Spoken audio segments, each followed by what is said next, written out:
that a little bit? I mean, yeah, well, I came in and I physically separated him.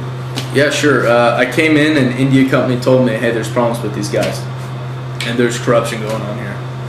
So I gave Professor Rahim a building, a room, and India started doing this, and we just completed it.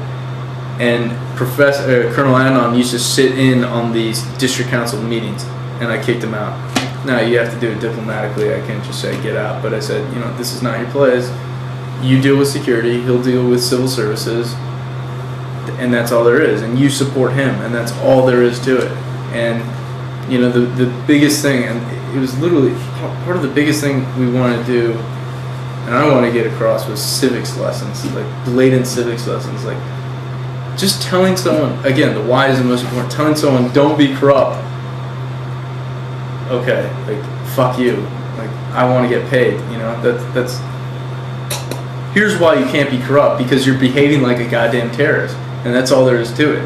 And when you equate anyone to Al-Qaeda, that's not cool, and they want nothing to do with that, because they lost brothers and fathers to Al-Qaeda, and they want nothing to do with the terrorists.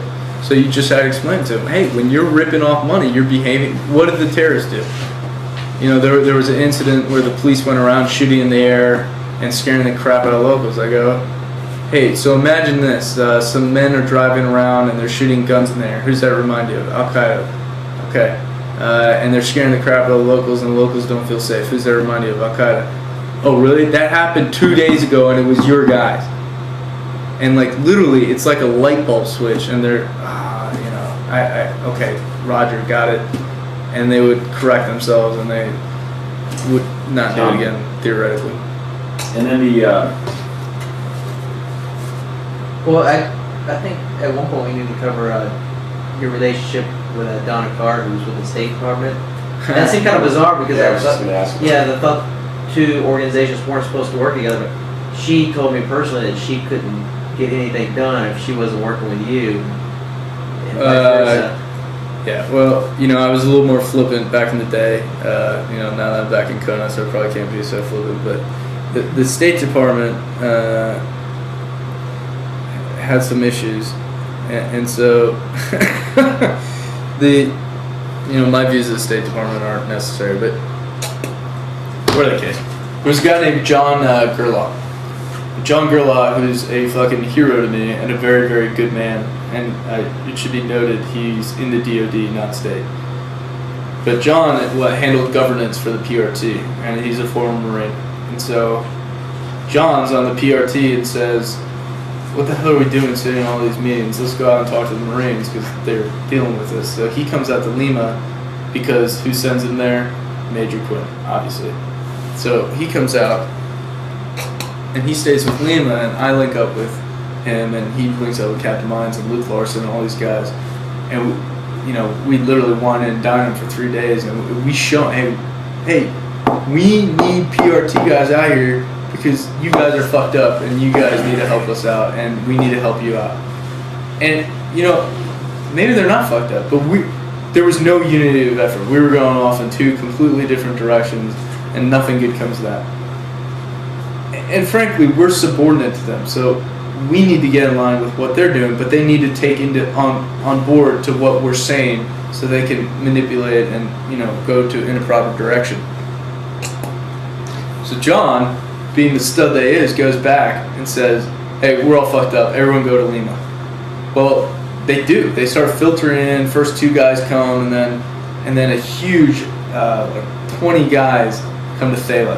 And I show them around. Well, Donna Carter was one of them. And Donna, she's an older woman, too. She's like 50 or something. She's also DOD. There's something going on here. I don't know. Seems like she's DOD. She's DOD. She works in the Navy as a civilian. Yeah. Should be noted, we should be picking up on some tendencies here. But all right, so she's DOD. She comes out, and somehow we start talking, and I mean, part of this was a mutually beneficial kind of thing where I was running out of CERT money, or we thought CERT was coming off, and we started talking about certain things, and she said money, and immediately I go, oh, really? Okay, money. Well, what she started talking about was women's issues and all that. And, you know, off the bat, I was like, okay, money. Great. I don't care. Money. But then, so she said, you know, can I come back out? And what was the date on this? This must have been like August. July, August. So she says, all right, I'd like to come back out. And I go, all right, I'll take care of this for you. Because PRT can't leave the base. They have no trucks. They have no way of doing anything. I don't even know what they do if they don't have any. How could they possibly do anything? They can't go anywhere. So Lima Company goes to pick her up at Blue Diamond every other week. So now she's coming out every other week. And so we start talking more and more. And we set up this women's union. And I'm being a little flippant about it because as I'm meeting with her, the first time I'm meeting with her, I made a decree to, well, Professor Rahim comes to me and says, hey, there's a woman who wants to sit in the district council. Hey, she's crazy. I don't know why she wants to sit. I go, all right, absolutely. In fact, like, if she doesn't come, like, I'm disbanding district council. Like, a woman's coming every single time. So a woman comes, and, you know, she doesn't say too much, but I'm asking her questions now, which is weird because you don't usually talk to women. But at this point, like, if she's coming into a room full of men, like, she's got a little, she wants to be heard. So part of the time I kick the men out after the meeting's done and I talk one-on-one with Professor Rahim. And I say, hey, are there any more women who want to come? And she says, yeah, there's a few other women who will come. I go, great, you know, I got the State Department female. She wants to come and hear what you have to say. So that's how this really gets stirred up. She shows up and there's like 30 women. And it was... And this is in August? Yeah, this is in an August time frame right now. And there was literally 30 women, and no one was expecting this, least of all me. And I walk into a room, all of women, me, Donna, and Professor Rahim, and I'm like, oh. And this is at Thela? This is at Thela. So, you know, we start talking about things, and I'm getting a side that just, there are ideas coming out of this meeting that I'm just not, I would have never thought of, because I'm a man, and I don't deal with this, you know. Like what? Well, you know, one of the things they say is, hey, women can't drive in Ramadi. We need to get to the hospital. We have to pay money every time to take a cab to get to the hospital. Who sees the patients most? Women. It sucks. Can we get a way of getting there? So what's that mean? Public transportation to the hospital. Roger. So I would have never thought of that. The women brought up. And they didn't explicitly say it, but, you know, by bringing up issues, that's why I'm there to find solutions. They also said, the big thing they said is, we have nowhere to go. We have nothing to do. Like, we're bored. And there's nothing worse.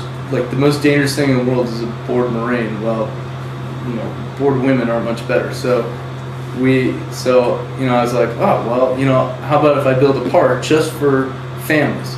Men can come, but it'll be women and children, because there was a park already for men, only men. I said, what if I bring a park for children and women and all that? And they go, yeah, that'd be great. So I built a park right outside the hospital for all the women and children to play.